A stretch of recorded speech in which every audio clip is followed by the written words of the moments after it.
અહોભાવ. અને તેથી અયોધ્યાકાંડમાં ભરતના ચરિત્રને સમાવીને અયોધ્યાકાંડને એ રીતે પણ બહુ જ મહત્વ પ્રાપ્ત થયું. દશરથનો દેહ ત્યાગ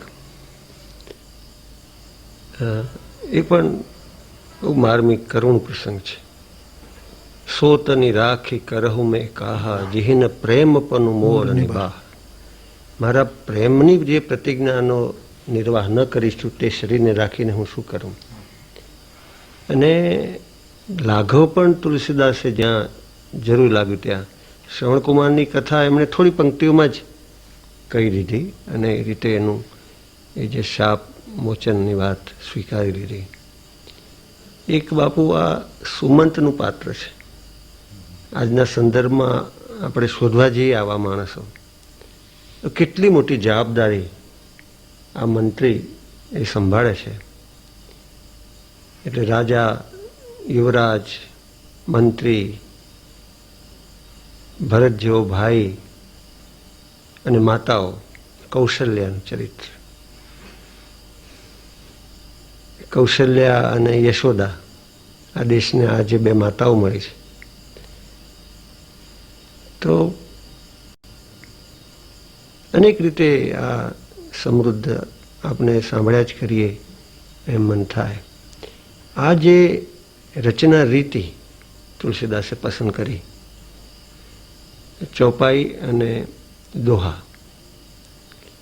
આમ તો જાયસીમાં આ રીતિ પૂર્વે આવી હતી, પણ તુલસીદાસે એનો ઉત્કર્ષ, અવધી ભાષાનો ઉત્કર્ષ અને ભાષાનો વિકાસ એની કવિતા દ્વારા સવિશેષ થાય છે. અને બીજા પણ થોડાક છંદો વચ્ચે વચ્ચે એમણે પ્રયોજ્યા છે. તો આ દોહા ચૌપાઈના સૌંદર્ય વિશે થોડીક વાત, અને યજ્ઞેશભાઈ બહુ રાજી થશે જો આપ જરૂર લાગે ત્યાં સસ્વર પાઠ કરો તો થોડીક પંક્તિઓ અમને કહો.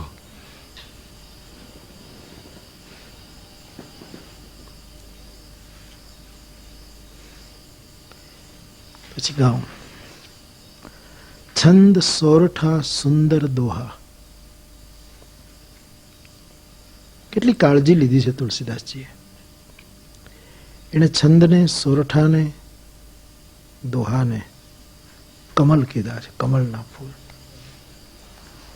એટલે કંઈક ઉત્સાહનો, આનંદનો પ્રસંગ હોય, વિવાહનો પ્રસંગ હોય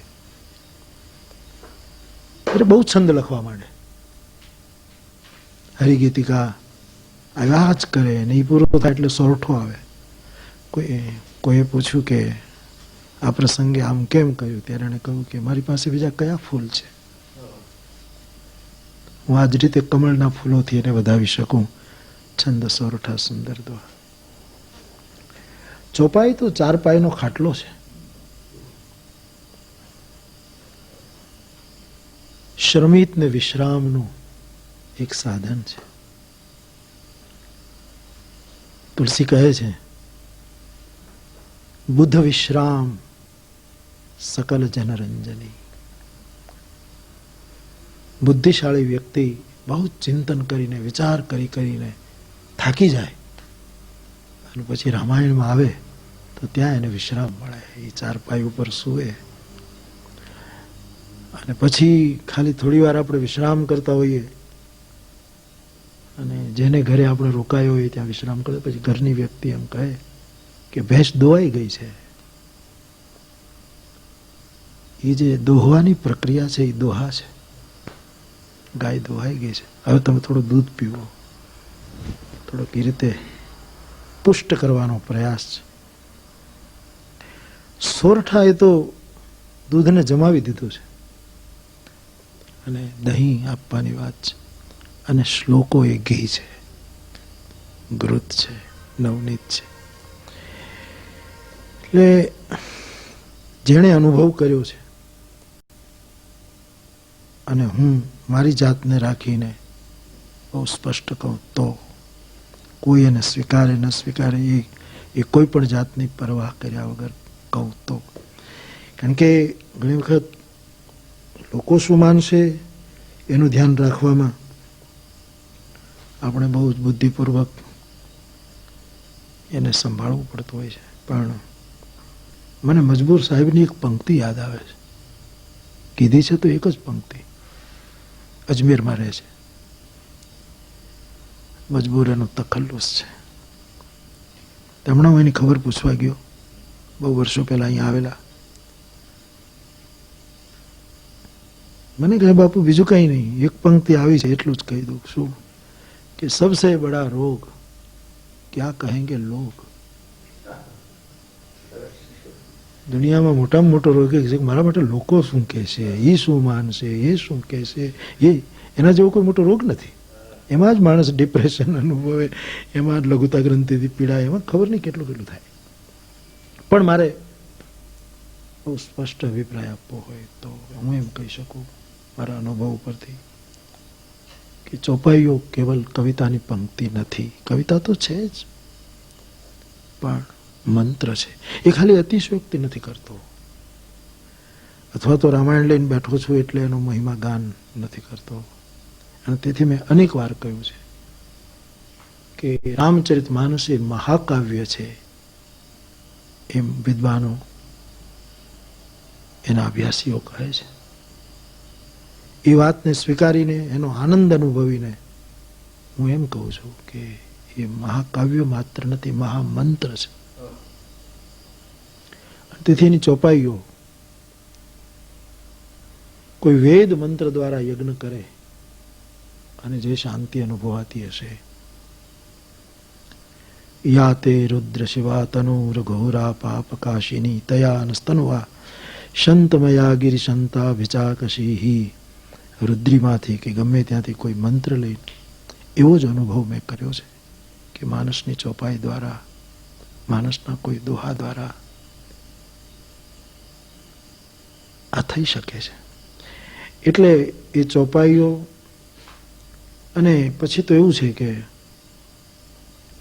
આકાશનું ઉડ્ડયન મચ્છર પણ કરે, મોર પણ કરે, કબૂતર પણ કરે, ગીત પણ કરે ને ગરુડ પણ કરે.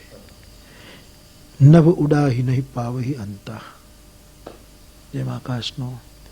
એટલે જેનો એ ગ્રંથ ઉપાસ્ય ગ્રંથ બની જાય છે ત્યારે એને કંઈક જુદા જ અનુભવો એમાંથી. એટલે એક એક ચોપાઈ, એક એક દોહા. ઘણી વખત મને ઘણા એમ કહે છે કે આ કાઢી નાખ્યું હોય તો કેમ, અથવા તો આ. એટલે હું કહું કે મહામંત્રમાંથી કંઈ કાઢી શકાય નહીં, એમાં કંઈ એડ પણ ન કરી શકાય. એટલે ચોપાઈ, દોહા, છંદ, સોરઠા અને શ્લોક. મહાત્મામાં એક પંક્તિ છે કે, અને એ માનવાનું મારી પાસે કારણ છે. કલ્પતરુની ચર્ચા તો ગ્રંથોમાં આવી છે ને કથાકારો કરે છે ને બધા કરે છે કે ભાઈ કલ્પવૃક્ષ આપણે ત્યાં કલ્પતરુ છે, કામદુર્ગા ગાય છે. પણ તુલસી તો કહે છે કે મને કલ્પતરુ બીજું ખબર નથી, મને તો રામાયણ જ કલ્પતરુ છે. રામાયણ જ કામદુર્ગા ગાય છે.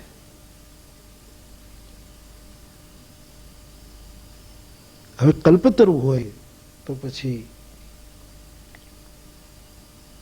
વૃક્ષને મૂળ હોય, થડ હોય, શાખાઓ હોય, પર્ણ હોય, ફૂલ હોય, ફળ હોય ને આખરે રસ હોય. એટલે હું એમ વિચાર્યા કરું કે બાલકાંડની ચોપાઈઓ, દોહાઓ, છંદો એ આ કલ્પતરુનું મૂળ છે. મૂળ બહુ ગતિ કરતા હોય, બહુ ઊંડે જાય, એની ચોપાઈઓ બહુ ઊંડે જાય છે. આપણને દેખાય નહીં, કારણ કે ઉપર જેટલું એટલું એને નીચે જવું પડે છે, એ વગર તો રહી શકે નહીં. એટલે બાલકાંડની ચોપાઈઓ, બાલકાંડના દોહાઓ બહુ જ ઊંડા ગયા છે, દેખાતા નથી મૂળિયા ક્યાં પહોંચ્યા છે, પણ બાલકાંડના મૂળિયાઓ બહુ જ ઊંડા ગયા છે. વધારેમાં વધારે બાલકાંડના મૂળિયાઓ એ રીતે ઊંડા દેખાય છે કે મેં હમણાં સવારે કહેતો હતો એમ કે કોઈ પણ પ્રસંગ ઉઠાવે તો એનું મૂળ જોઈએ ત્યારે ખબર પડે કે અહીંયા બીજ પડ્યું છે. આ બીજમાંથી એક પ્રમાણ. કોઈને સિંહની ઉપમા આપીએ, સિંહની, સાવજની ઉપમા, તો સાવજનું એક કામ એ છે કે લોકોને ભયભીત કરવા, પ્રાણીઓને ભયભીત કરવા. એ ભયભીત કરે. તુલસી એક બીજના રૂપમાં એક પ્રસંગ માટે બીજ રોપે છે મૂળમાં. તો રામને સિંહ કહે છે, પુરુષ સિંહ દઉ બીજ. પુરુષોમાં બે ભાઈ સિંહ. હવે સિંહનું કામ તો ભય દેખાડવાનું, પણ કહ્યું આ સિંહ ભય નથી દેખાડતો. તો હર્ષી ચલે મુનિ ભય હરણ. મુનિના ભયને હરનારો આ સાવજ છે. એટલે એક નવો સાવજ, એક નવો સિંહ ઊભો કરે. પછી સિંહ હિંસા કરે, કરુણા ન કરે. તુલસી કહે મારો સિંહ એવો છે કે કૃપા સિંધુ રઘુવીર. તો કૃપાનો સમજ અને અખિલ વિશ્વ કારણ કરણ આ દોહો કહીને એને ચાર પ્રસંગો મૂકી દેવા છે. પુરુષ સિંહ દૌવીર, તાડકાવધ કરાવવા માટે એને સિંહની ઉપમા. એક જ પંજો પર્યાપ્ત છે, એક હિ બાન પ્રાણ હરી લીના. હર્ષિ ચલે મુનિ ભયહરણ, વિશ્વામિત્રનો યજ્ઞ પૂરો કરવો છે. આ ટુકડાને મૂળમાં ત્યાં રાખે. અહલ્યાનો ઉદ્ધાર કરવો છે, કૃપા સિંધુ રઘુવીર. ત્યાં કૃપા. અને આ જગતને ચલાવવું છે, એમાં અખિલ વિશ્વ કારણ કરણ, કાર્યકારણના સિદ્ધાંતને મૂકવા માટે સીતારામને બેને જોડવા, બેનો વિવાહ એ જરૂરી છે. એટલે બાલકાંડના મૂળ ચોપાઈઓ દ્વારા, છંદો દ્વારા બહુ ઉડા ગયા. અયોધ્યાકાંડ તો થડ છે, મૂળ અંદર ગતિ કરે, થડ હલે નહીં, બહુ મજબૂત રહે. અયોધ્યાકાંડ બહુ સ્થિર છે, એમાં વચન તોડાય નહીં, એમાં આ ન કરાય, એમાં આ ન કરાય, એ બધા જ ને થડની જેમ. અરણ્યકાંડમાં ઘણી શાખાઓ નીકળી, ઘણા પ્રસંગો ફૂટ્યા. જયંત આવે, આ કેટલા શાખાઓ ફૂટી, શાખાઓ. કિષ્કિંધાકાંડ પર્ણ છે, સુગ્રીવનું મન જેમ પીપર પાત સરીસ મન ડોલ્યા જ કરે, ધ્રુજા કરે. વિષયનો પવન આવે ને ક્યારે ડોલી જાય કંઈ એની જેમ કરે. સુંદરકાંડ બહુ સુંદર ફૂલ છે, અતિ સુંદર છે, એવા ફૂલો છે સુંદરકાંડમાં, એવી મેઘ. લંકાકાંડ ફળ છે, ચોપાઈઓ લંકાકાંડની ચોપાઈ ફળ છે. હવે લંકાકાંડને ફળ કેવું એ જરાક વિચિત્ર લાગે છે, પણ એમાં બધાને મુક્તિના ફળો આપ્યા છે.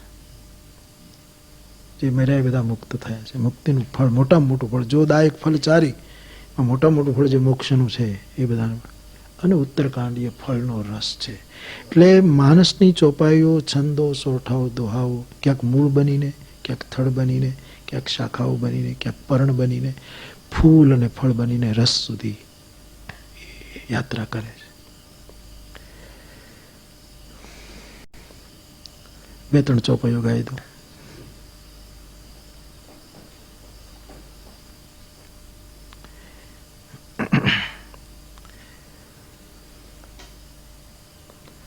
બંદ ગુરુ પદ પદુમાં પરાગા સુરુચિ સુવાસ સરસ અનુરાગા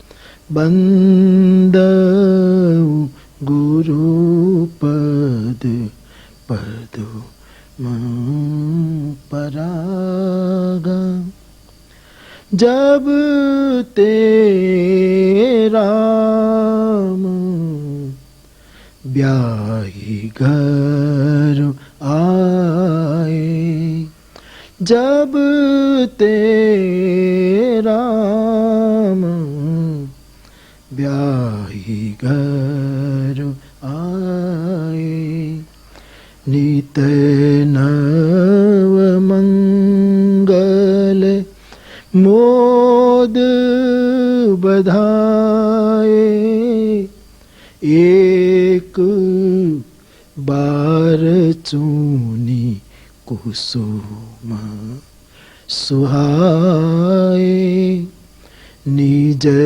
कर भूषण राम बनाए एक बार चूनी कुसुम सुहाए आगे चले बहुरी रघु રાયા રીસ્ય મુક પર્વતની રાયા જામવંત કે બચન સુહાય સુની હનુમંત હૃદય અતિ ભાવ.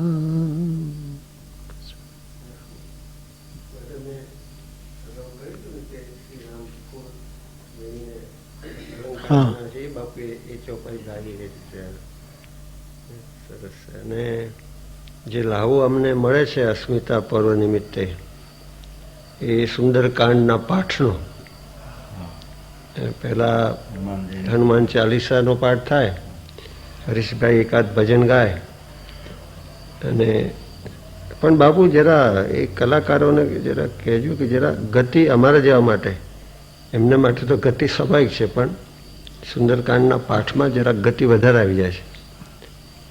પણ એ દર વખતે સુંદરકાંડ ત્યાં સાંભળવા મળે છે અને પ્રસંગને ઉચિત એ આખી વાત છે.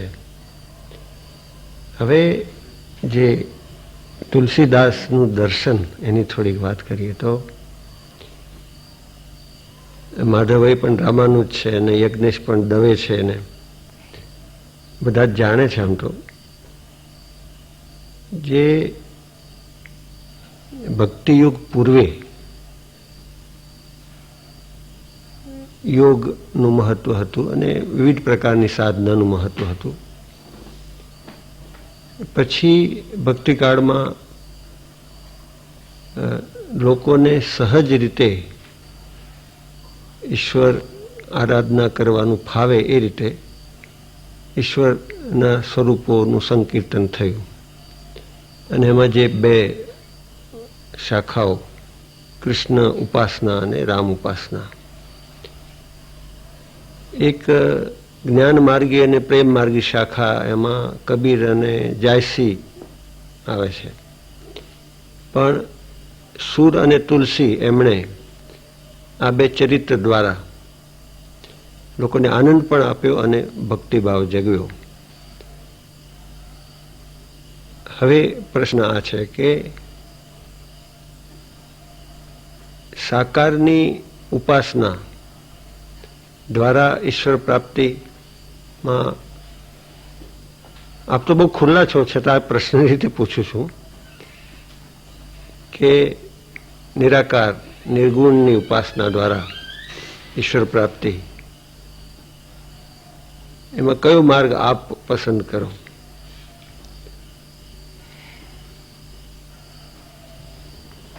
આમ તો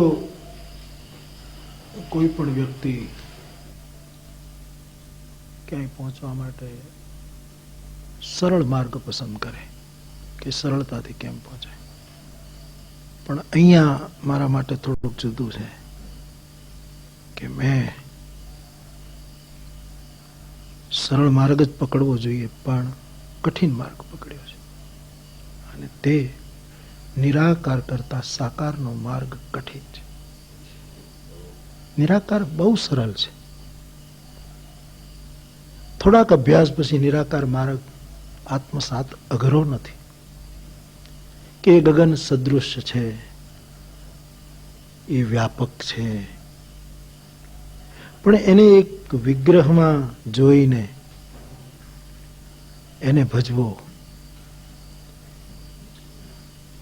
એમાં તે રામને ભજીએ કે કૃષ્ણને ભજીએ ત્યારે એના ચરિત્રોની અનેક એવી ઘટનાઓ કે જે આપણને વિચલિત કરી દે કે આ સેવ્ય થઈ શકે, એવું પણ એવી અવસ્થા આવે કે જેમાં માણસ ડાવાડોળ થાય.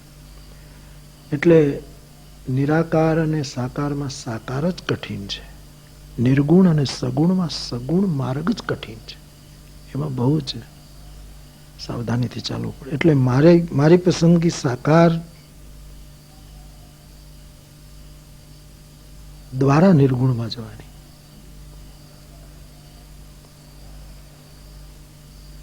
જે કાગભૂષણજીની રીત હતી. એના ગુરુએ બહુ કહ્યું કે ભાઈ ઈશ્વર તો બ્રહ્મ છે, વ્યાપક છે, સ્વતંત્ર છે, અનીહ છે, અકામ છે, આદિ જે ઉપનિષદોના અને જે બ્રહ્મ માટેના વિશેષણો, જે બ્રહ્મ માટેની વાત, એ બધું પ્રતિપાદન કર્યું. એણે એમ જ કહ્યું કે મને એ નહીં અનુકૂળ પડે, તમે પહેલા મને સગુણ રૂપનું જ્ઞાન આપો. સગુણ રૂપ છે, કારણ કે નિરાકારને હું જાણી શકીશ, પ્રેમ નહીં કરી શકું. મારે પ્રેમ કરવો છે, કારણ કે પ્રેમ મને નજીક પડે છે, થોડુંક દૂર પડે. કારણ કે પ્રેમ ભલે રાગના રૂપમાં, કામનાના રૂપમાં, આકર્ષણના રૂપમાં, જે રૂપમાં હોય, પણ એમાંથી અમે પસાર થઈએ છીએ. અને તેથી એટલે એ આખરે પણ એમ જ કહે છે કે પ્રિય લાગો હું મોહી રામ. એકદેશી પ્રેમ મારો તમારા તરફનો. લોભી રૂપિયા ગણે તો લોભી રૂપિયાનો પ્રેમ કરે, કે રૂપિયો લોભી જ નથી પ્રેમ કરતો, એ તો બેંકમાં જતો હોય ત્યાં લહેર કરે, કોઈના હાથમાં જાય ત્યાં એને તો સરખું છે. એમ પ્રભુ તું મને લોભી ને દામ ગમે એમ તું મને ગમજે. પછી તું દામ છો, હું લોભી છું, હું તને પ્રેમ કર્યા કરું. દામ તરીકે તું મને ન કરે તો કોઈ ચિંતા નથી, મારે એ જોવાનું નથી મારું. એટલે બ્રહ્મ ઉપદેશ હું પછી સાંભળીશ એવું કાગભૂષણજીએ કીધું. પેટ ભરીને સાંભળીશ બાપજી, પણ પહેલા તમે મને રામ મંત્ર આપો, રામનું રૂપ આપો અને રામની ભક્તિ આપો. એના દ્વારા હું જવા માંગુ છું.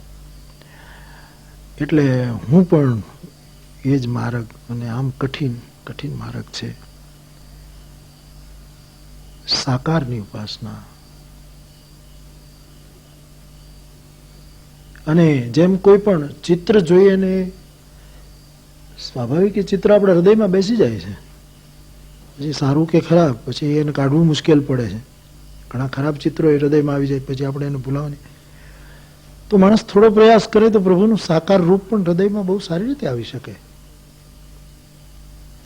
અને એક વખત એ રૂપ વિરાજિત થાય પછી, જેમ હનુમાનજી પણ ઈચ્છે કે મારા હૃદયમાં રામનું સાકાર રૂપ હોય. જાસુ હૃદય આગાર બસહી રામ સર ચાપ ધર, એ રીતે. એટલે મારી પોતાની નિજ યાત્રામાં સાકારથી પછી નિરાકારમાં જોવાતું હોય છે તો ઠીક છે, નહીં તો પર્યાપ્ત છે. રામકૃષ્ણ કથામૃતમાં આની ચર્ચા આવે છે, અને એમાં શ્રી રામકૃષ્ણ પરમહંસ આ સાકાર નિરાકારને એક રૂપક દ્વારા સમજાવે છે કે સાકાર એ સીડી છે અને નિરાકાર એ આગાશી છે. તમે સાકારની મદદથી ઉપર પહોંચી જાઓ. તુલસીદાસ અદ્વૈત દ્વૈત અને એ બંનેમાં માનનારા એ બધાને કે છે બાજુ પર રાખો અને ભક્તિને અપનાવો, તો જ તમે પોતાને અને ઈશ્વરને પામી શકશો. તુલસીદાસની રચનાઓમાં સાકારનું સીધું પ્રતિપાદન માનસમાં આપણે જોઈએ છે. બીજા વિનય પત્રિકાના પદોમાં એ વળી વધારે ખુલ્લા પણ છે બીજી રીતે. પણ આ મોટા તત્વજ્ઞાની હોવા છતાં એમણે છેવટે કોઈ એક મતને વળગી રહેવાને બદલે ભક્તિનો મહિમા કર્યો. તુલસીદાસનું જે ભક્તિનું સ્વરૂપ છે, અને આપ જે કથા દ્વારા જે જીવન સંદેશ આપો છો એને કલાના માધ્યમથી આપો છો, અને આપણે ત્યાં નવધા ભક્તિનો મહિમા છે. પ્રેમ રક્ષણા ભક્તિ અમારા લોકોને બહુ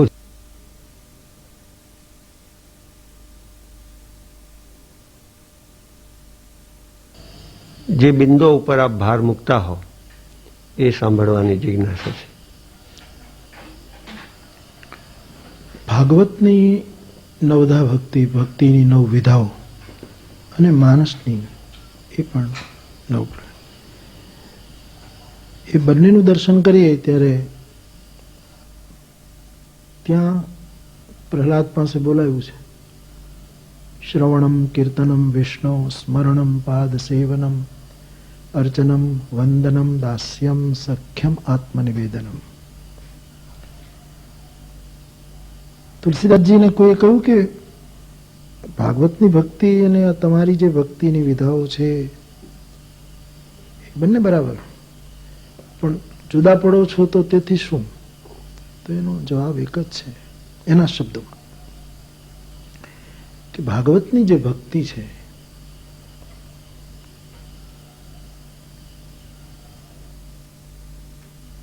એ પરમાત્માને પ્રેમ કરવા માટેની ભક્તિ છે, અને માનસની ભક્તિ છે એ પરમાત્મા આપણને પ્રેમ કરે એટલા માટે. અને તુલસી કહે મને આ જોઈએ છે કે હું પ્રેમ કરું, કરી તો શકું પણ નક્કી નહીં ક્યારે મારો પ્રેમ દગો દે, ક્યારે હું જીવ છું, ક્યારે ક્યાંક બીજે રસ્તે ચડ્યા. અને ઈશ્વર જો મને પ્રેમ કરે તો પછી એ કોઈ દિવસ ધોખો નહીં દે. એટલે શબરીની પાસે જ્યારે ભક્તિ મૂકે છે ત્યારે બહુ સરસ મોટો સૂત્રપાત એણે એ કર્યો. એ મુદ્દા ઉપર મારું વિશેષ ધ્યાન રહે કે રામની પાસે કેવડાવ્યું કે આ 9 પ્રકારમાંથી એક પણ જેનામાં હોય સોય અતિશય પ્રિય ભામિની મોરે, એ મને અતિશય પ્રિય છે, એક હોય તો મારા માટે તો સકલ પ્રકાર ભક્તિ દ્રઢતો રહે. તારામાં તો એ 9 ભક્તિમાંથી કોઈ એક બિંદુ ઉપર ભાર મૂકવો હોય તો કોને આગુ પાછું આખો ક્રમ છે જીવનના વિકાસનો, રામ સુધી પહોંચવાનો. પણ છતાંય તુલસીદાસજીના મતે અને જે અનુકૂળ પડે છે એ મતે 5મી ભક્તિ જે એણે કહી, આમ તો એકે વખત ચાલે એમ નથી, અને મને એમ લાગે છે કોઈ એક પકડ છે અને 9માં પાછું જવું પડે છે ગમે તે, પણ નામનું સ્મરણ, નામ સ્મરણ. અને હમણાં સગુણ નિર્ગુણની જ્યારે વાત થઈ ત્યારે તુલસીદાસજીનું એક નિવેદન છે કે મને જો પૂછતા હો કે સગુણ અને નિર્ગુણ એ બેમાં શ્રેષ્ઠ કયું તો હું એમાં નહીં જાઉં. મેં માર્ગ તો આ પકડ્યો છે પણ શ્રેષ્ઠ શું એવું નહીં કહું, પણ શ્રેષ્ઠ ત્રીજું છે એમ હું કહીશ. એ બે એની જગ્યાએ, પણ મોરે મત બળ નામ દુહું તે, મારા મતે બંને કરતા શ્રેષ્ઠ એનું નામ છે. અને તેથી નામ ભક્તિ ચૈતન્ય દ્વારા આટલી ફેલાણી. તુલસીએ પણ નામનો, એમણે કહ્યું કે નામ ભક્તિ મારા માટે રાજમાર્ગ છે. મારા ગુરુએ મને રાજ ડગરોસો વિનય પત્રિકામાં કહી દીધું કે મારા માટે.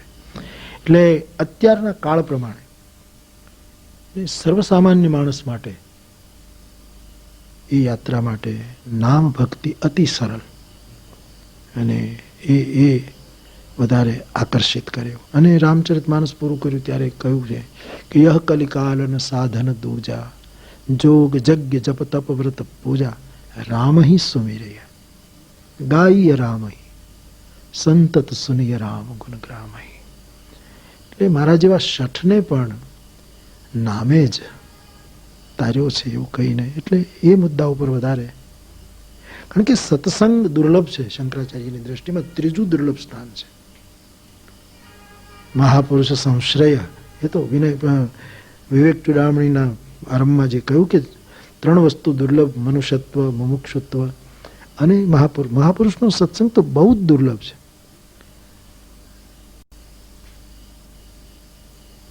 સરળમાં સરળ એનું નામ છે. અને તેથી એ મુદ્દા ઉપર હું પણ ભાર મૂક્યા કરું કે નામ સ્મરણ, નામ સંકીર્તન એ ભક્તિ માટે વધારે રાજમાર્ગ છે.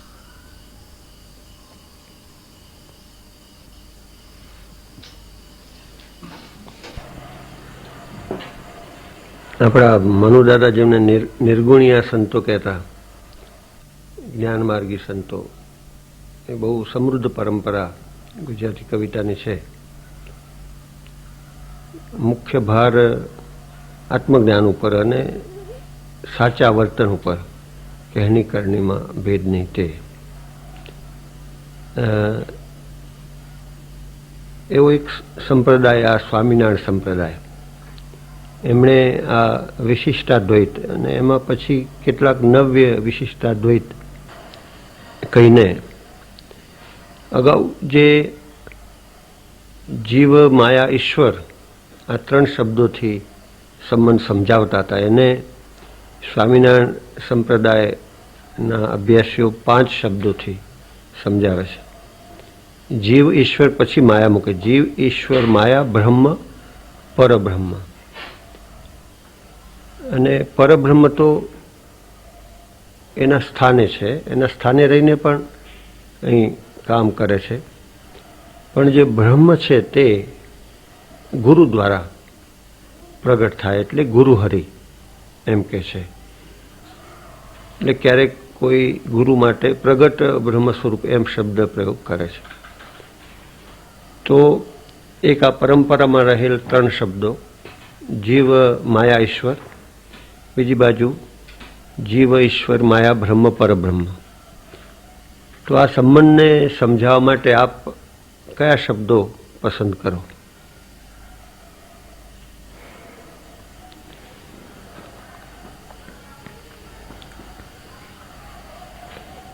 તુલસીદાસજીએ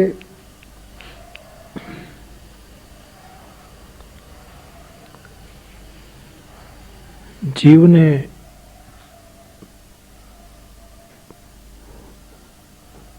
જીવ એટલે શું એમ કહેવા માટે આ 3 શબ્દોનો પ્રયોગ કર્યો. આ 3ને ન સમજે જીવ.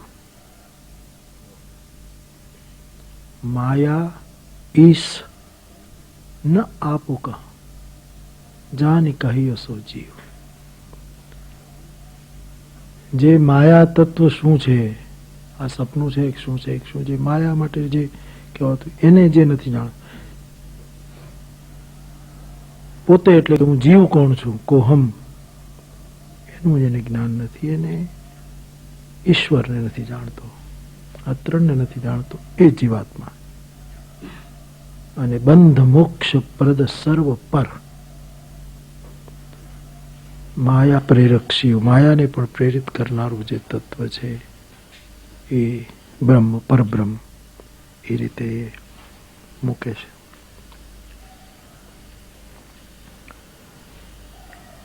સીધા સાદા શબ્દોમાં કેવું હોય તો સૂઈ રહીએ જીવ, જાગી જઈએ બ્રહ્મ. અને બંનેને જોયા કરે કુટસ્થ રૂપે એ પરબ્રહ્મ. તટસ્થ અને કુટસ્થ રીતે જોયા કરે. પણ એક વાત એ પણ લાગે કે એને પામવા માટે આ બધી જ મહેનત, આ બધા દર્શનો, સિદ્ધાંતો, એના કરતા વધારે એની કૃપા કામ કરે.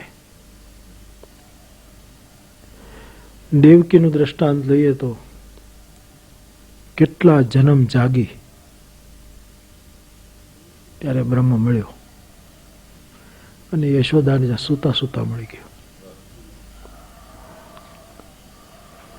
મનુ અને શત્રુપાને વર્ષો સુધી ઉપવાસ કર્યો ત્યારે મળ્યો. એ વિશ્વામિત્રજીને દશરથને ઘરે 56 ભોગ ખાધા અને રામ મળ્યો. પણ સીધી સાદી પરિભાષામાં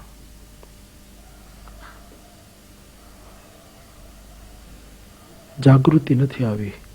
એ જીવ છે, બાકી બધું કર્યા કરતો ને જાગી ગયો એ જીવેતર કંઈક એનાથી આગળ છે. પછી એને જ્ઞાની અને મૂઢ કહીએ તોય ચાલશે, એ અર્થમાં કહીએ તો પણ સમજાશે. એટલે તુલસીના દર્શન પ્રમાણે તો આવું લાગે.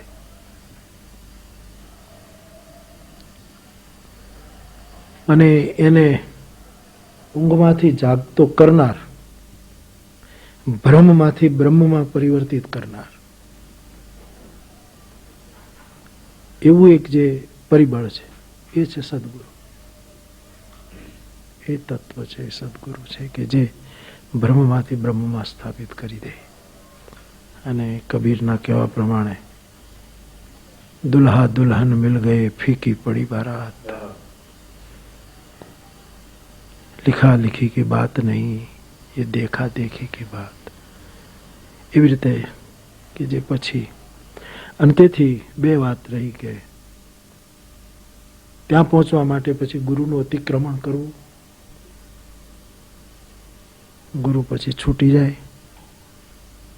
સાચો ગુરુ તો આડો આવે જ નહીં, એ તો એક એવી જ રીતે રહે કે ક્યાંક મારા પાસે ન પકડાય. પણ એક માર્ગ એવો પણ ગુરુ નિષ્ઠાનો માર્ગ કે ગુરુને જ બ્રહ્મ માને, ગુરુને જ ભગવાન માને.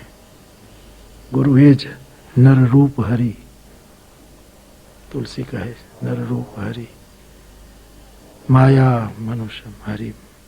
એ રીતે એ રીત પણ આ જુદા જુદા દર્શનો, જુદી જુદી યાત્રાના માર્ગો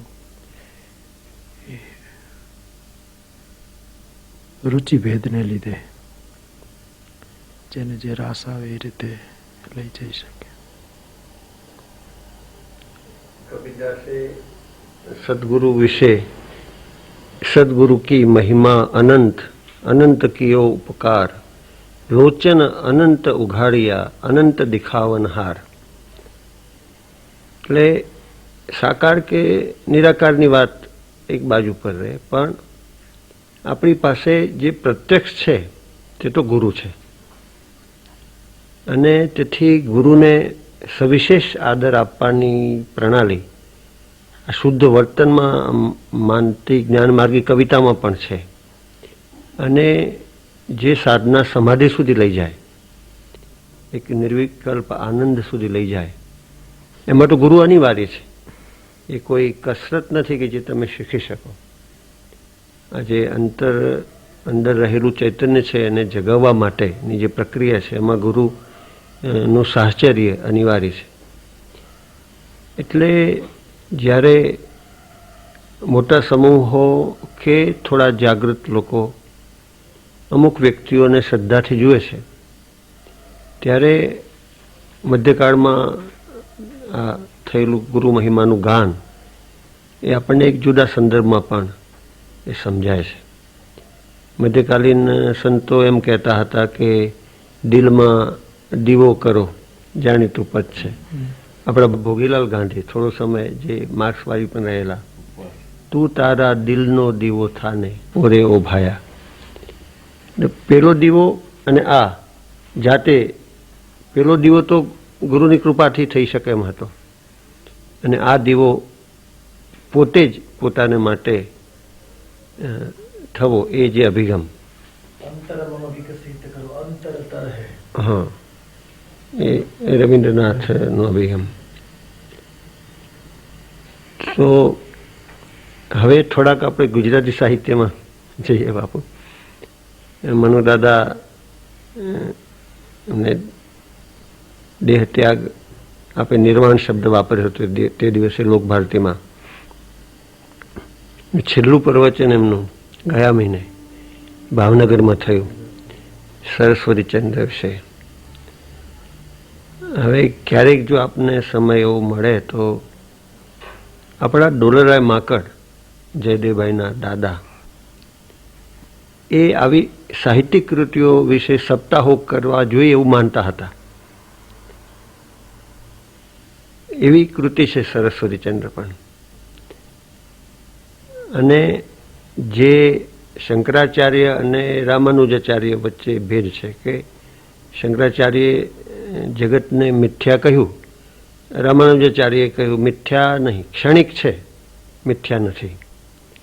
તો વ્યક્ત મધ્યનો મહિમા એ ગોધરાએ પણ કર્યો.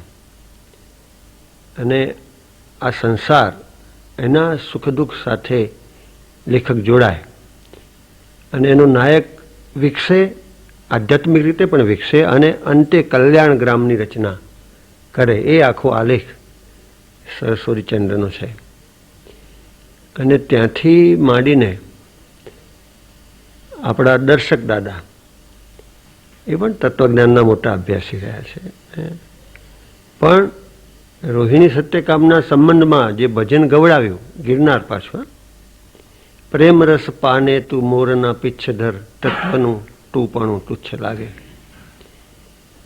હવે આપને જે ગુજરાતી સાહિત્યનો સ્પર્શ થયો છે, હું થોડું જાણું છું, અનુમાન પણ કરું છું કે પહેલાં તો દર્શક દાદા સાથે તો પરિચય પછી થયો છે, પણ મેઘાણી અને દુલાભાયા કાગ આ બે દ્વારા જે ગુજરાતી સાહિત્યનો પરિચય થયો અને એ પરિચય આપને આપની વાત કહેવામાં કેવી રીતે ઉપયોગી થયો એ જાણવું છે.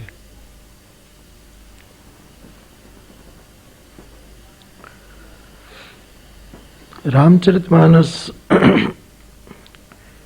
ગ્રામ્ય હિન્દીમાં, ગ્રામ્ય ગીરામાં લખાયો,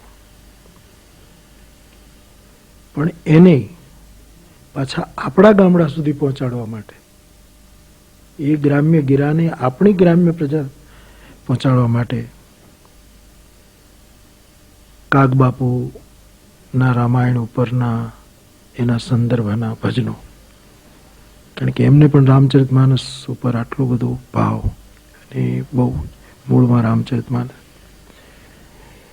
લોકો એવી માનસિકતામાં હજી પણ ઘણા છે કે તુલસીનું રામચરિતમાનસ કે કદાચ આપણા ગામડામાં કોઈ વાલ્મીકી રામાયણની પારાયણ કથા કરે અને કેવટ પગ ધોવે ત્યારે જો પગ મને ધોવા દો રઘુરાય એ ન આવે તો લોકો એમ કહે કે રામાયણમાંથી આમણે કાપી નાખ્યો. એને ખબર નથી કે આ રામાયણમાં નથી. એટલું બધું લોક હૃદયમાં બેસી ગયેલી આ વાતો. અંધની આગળ આવ્યું રે એના મોભી કુંવરનું માથું. એ દુર્યોધનના દેહ ત્યાગ પછી ધૃતરાષ્ટ્રની વાતોમાં એ વસ્તુ જો ન મૂકવામાં આવે તો લોકો એમ માને કે આ વક્તાએ સમયના અભાવે કે ખબર નથી આંખો કાઢીને. એટલું બધું લોકોના હૃદય સુધી પહોંચેલી વસ્તુ.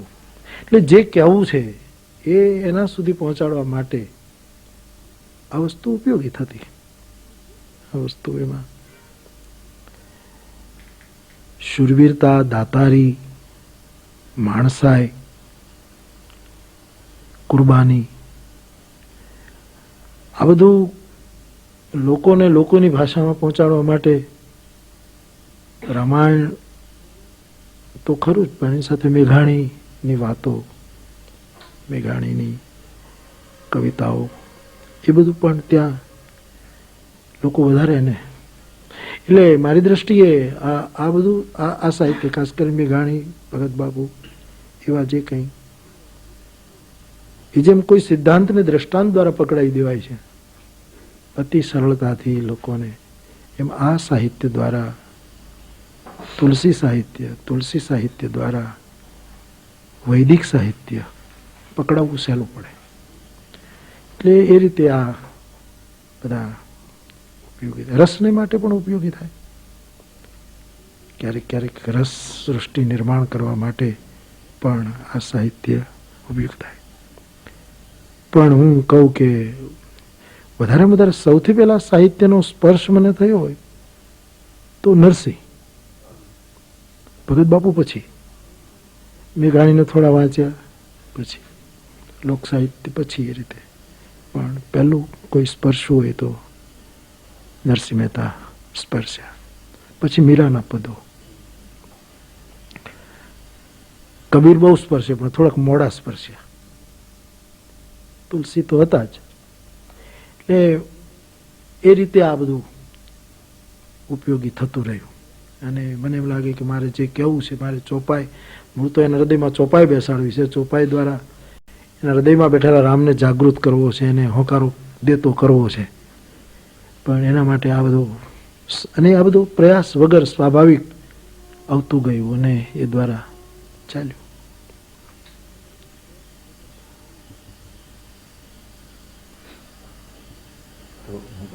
નરસિંહ આપને ગમે તો એના વિશે થોડી વિગતે વાત કરવાની અપેક્ષા છે. ગંગા સતીદાસી જીવન પણ આપને ગમતા હશે મીરાભાઈ, થોડી એની વિગતે જો વાત કરો, કોઈ એમના ગમતા પદોની કોઈ વાત લઈને. કવિ સાહેબની વાત તો આપણે હમણાં ટાંકી જ તે, પણ એ પણ આપણે પાછળથી કેમ સ્પર્શ્યા. જી,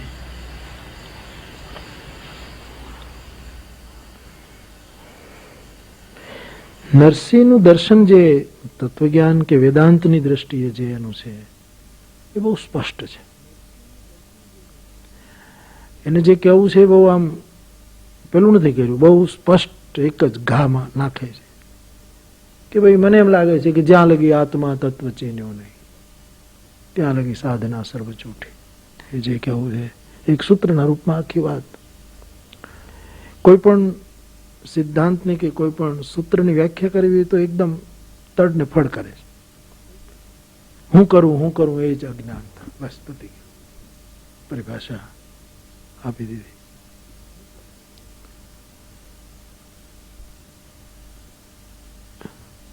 કુંડળ કંકણની વાતો આપણા વેદાંતમાં જે થાય એને કેવી રીતે સહજ રીતે આખરે હેમનું હેમ હોય એને જે રીતે મૂકે છે. અને નરમાં સિંહ જેવો માણસ હોય એ જ આ કરી શકે, બીજો કોઈ ન કરી શકે.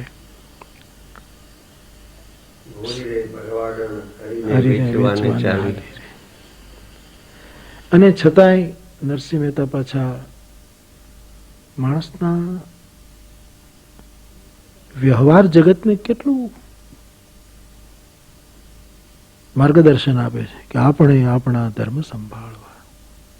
યોગીથી લઈને ભોગી કવિ કોઈ પણ ક્ષેત્રના માણસ માટે સ્વધર્મની પણ એટલી જ વાત કરે. અને વધારેમાં વધારે નરસિંહ સ્પર્શે એ આના માટે કે ભૂતળ ભક્તિ પદાર્થ મોટું એ બ્રહ્મલોકમાં નાય. હરિના જન તો મુક્તિ ન માંગે, માંગે જન્મ જન્મ અવતાર. આ વાત એના કરતા વધારે નરસિંહ સ્પર્શે એનું કારણ એનો વિશ્વાસ.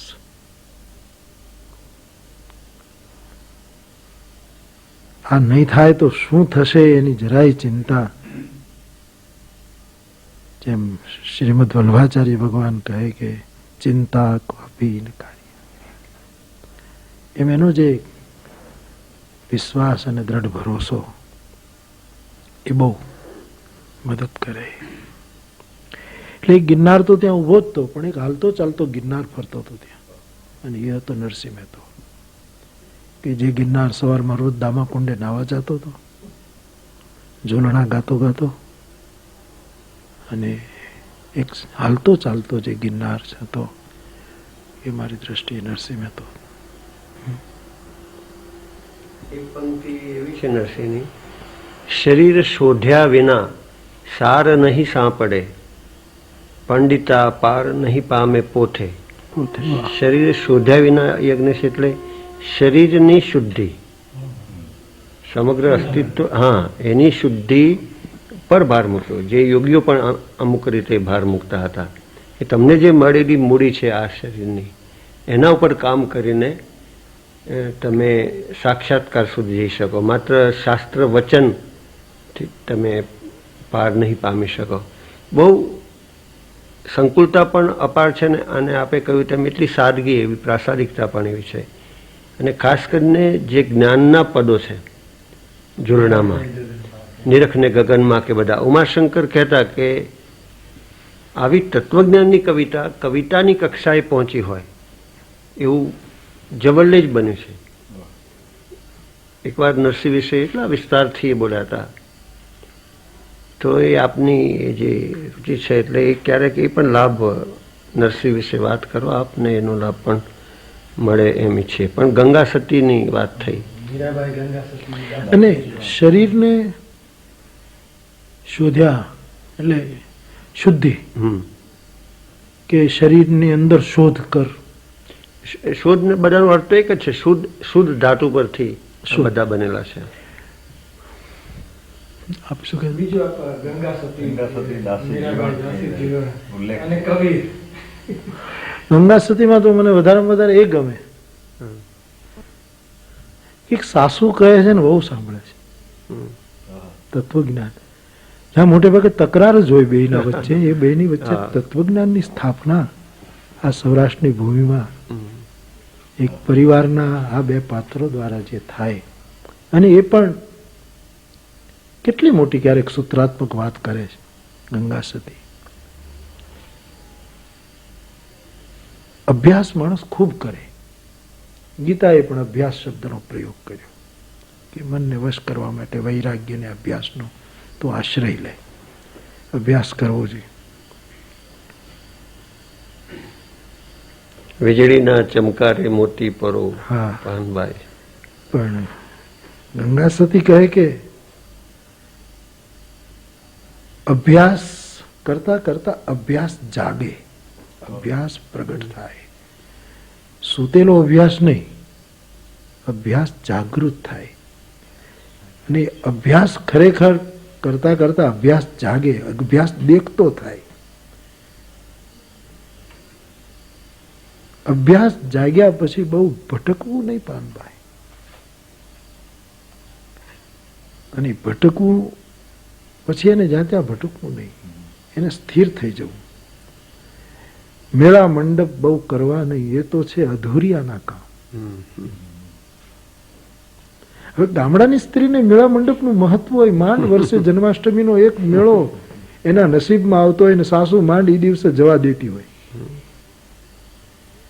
એ સાસુ વહુની પાસે એ જે આટલો મોટો એક સૂત્રપાત કરે છે કે આ બધા અધૂરિયાના કામ છે. અને આ તો કેટલું મોટું કે વીજળીને ચમકારે મોતી રે પરવવો પાનભાઈ, અચાનક અંધારા થાય. અને સાધુની કેટલી સુંદર પરિભાષા.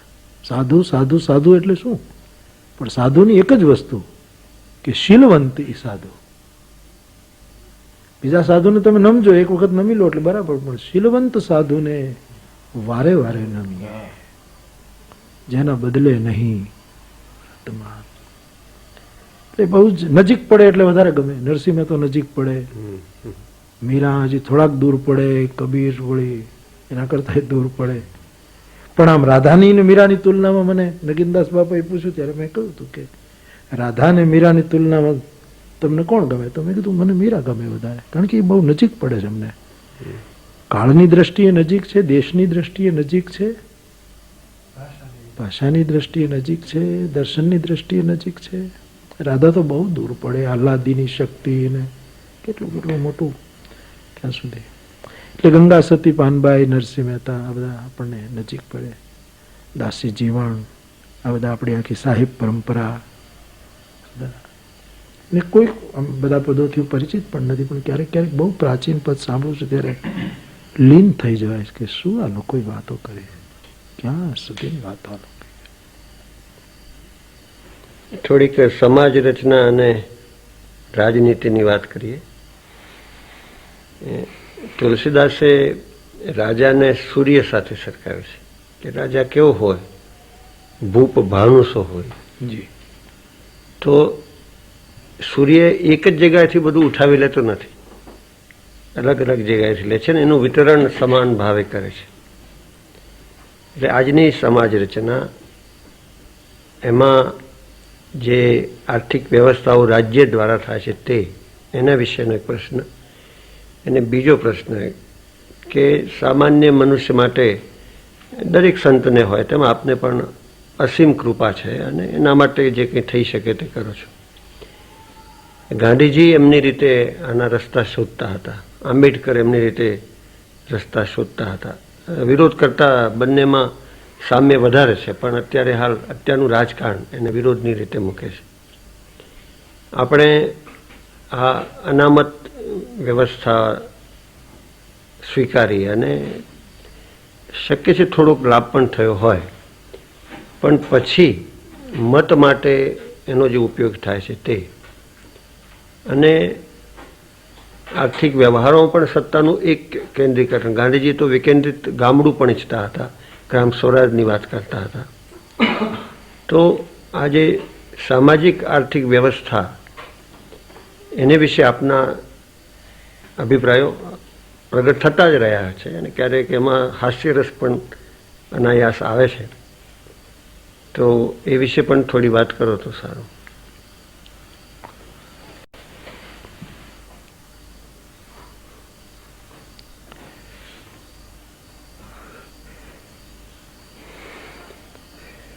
નાના માણસને, કોઈને નાનો કેવું એ જાણે એક તો મને ગમતું નથી, પણ હવે બોલવા માટે કહું.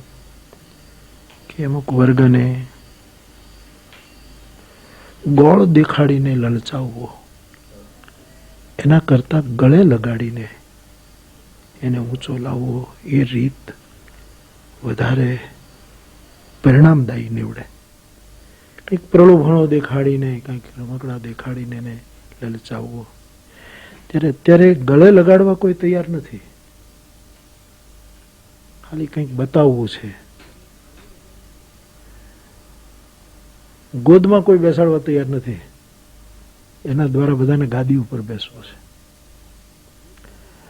અને એ વૃત્તિ એ રીતે મને બરાબર નથી લાગતું. રામે કેવટને હૃદયે લગાડ્યો. રામજીએ શબરીના હેઠા બોર ખાધા ત્યાં સુધી એને સન્માન આપ્યું. રામજીએ રીંછ અને વાંદરાઓને પોતાના સમાન કર્યા.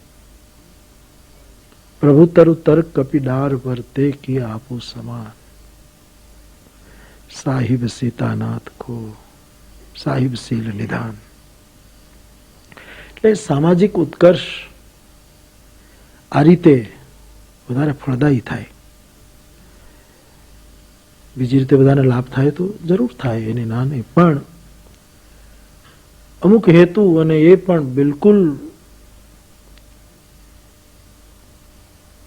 સત્તાનો હેતુ હોય, જેમાં સત બિલકુલ ન હોય, એવી રીતે તો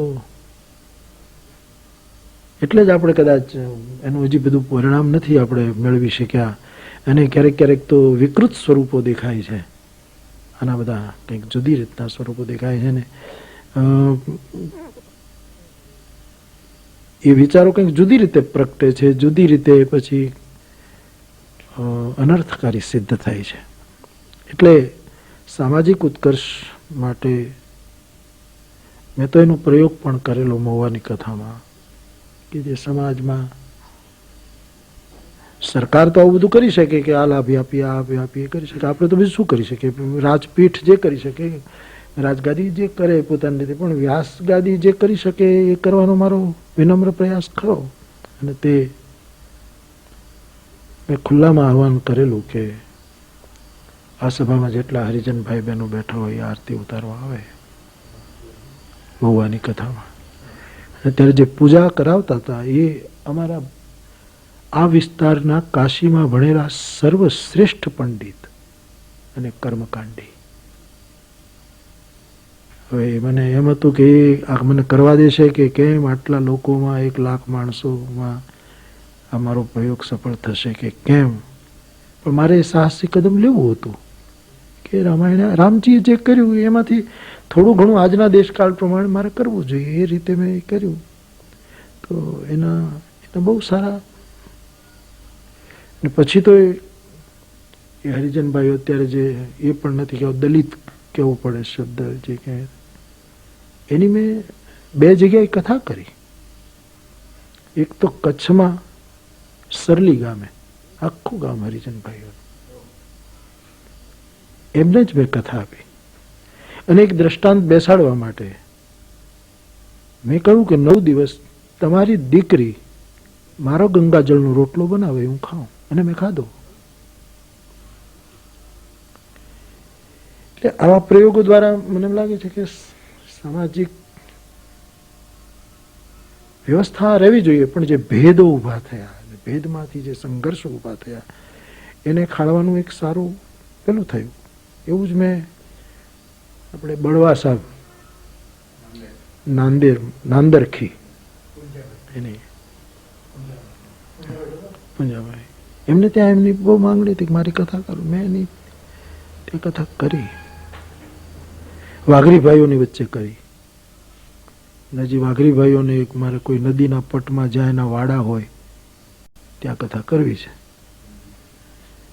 એટલે કથા દ્વારા જે કંઈ શક્ય છે, થઈ શકે છે, એવું કરવાનો એક પ્રયાસ ખરો. એ રીતે મને તો એક જ લાગે કે જેમ રામજીએ કર્યું કે વેદ બચન મુનિ મન અગમ તે પ્રભુ કરુણા એન.